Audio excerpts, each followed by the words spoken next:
Welcome back to the Zero to Awesome YouTube channel, where today we're talking about my butt and this Polaris, but mostly my butt.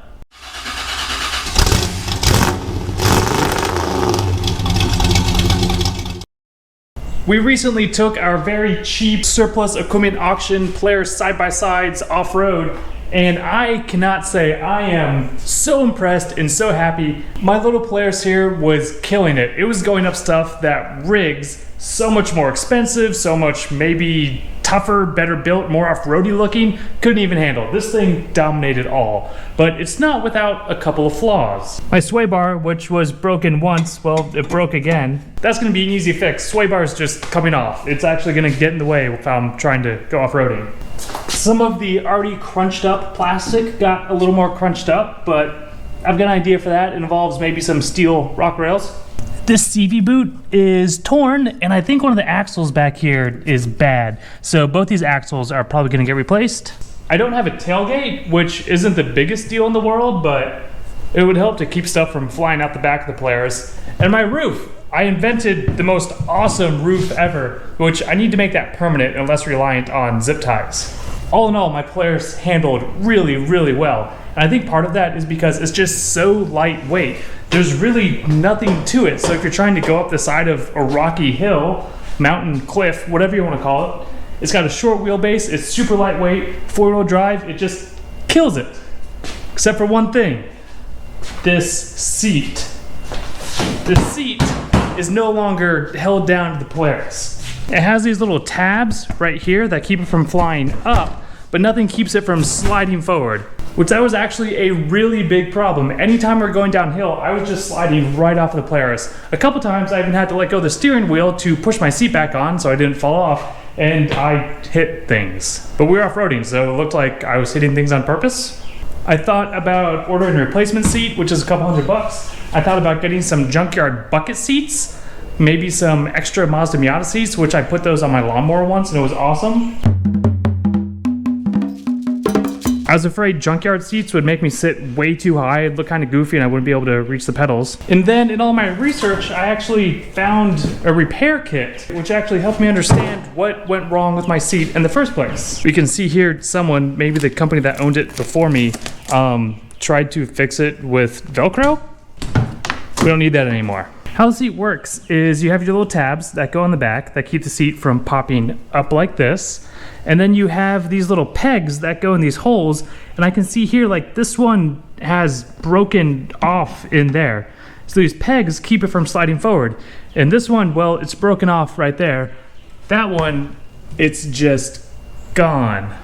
This kit online that replaces those plastic pegs with some steel pegs that you just rivet right in here.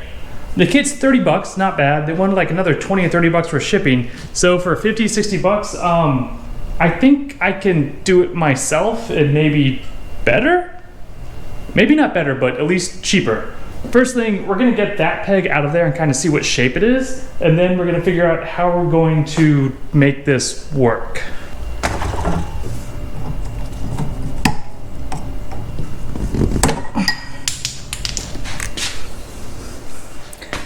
There's your problem.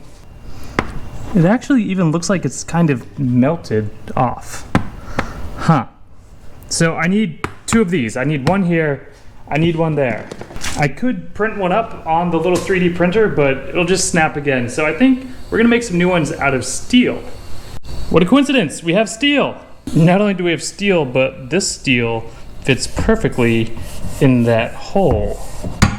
So we have a pretty straightforward plan. I'm gonna cut off two pieces of this, weld them to a plate, drill some holes through that plate so I can just rivet it straight into the plastic so I don't have to get a bolt up under the seat cushion. And I mean, I can't see why this wouldn't work. It's basically the same design as the one I saw online, but made out of spare parts and not 60 bucks. It is right after 8 o'clock. The ice cream store closes at 10:30. Our goal, get this done, get this put back together, make sure it works, and then go get ice cream. I like to motivate myself with rewards because deep down I know I'm a 10-year-old. Also, I'm already bleeding. I haven't even done anything yet. I think you're gonna get that up high vice angle. Hold on, I'm gonna strap you on so you don't fall off there. It's a good time to say that if you like what you see, leave us an angry comment. Now, if you hate what you see, leave us an angry comment. And if you like what you see, give us a thumbs up. And thank you very much for watching this video.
My new little seat holder tab stud pokey things are riveted on.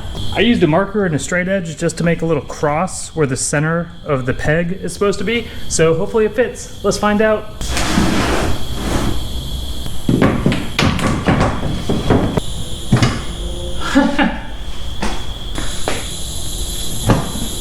I would say that is a success. They just fit right in. I am very impressed with myself. Some scrap metal lying around, couple power tools, maybe 45 minutes, and my seat's fixed. I didn't have to wait 2 days for shipping. It almost fits a little too well now. We can get rid of this Velcro. Don't need that anymore. My little replacement pegs fit perfectly down in the hole. They're not plastic, so hopefully they won't snap off. And the kit I saw to repair it online, it was just a little screw going through a hole, and these are welded on, so I think this might actually be stronger than what I was considering ordering. I've got so much free time now, I can probably fix some other things. Or instead, I'm probably gonna go get that ice cream.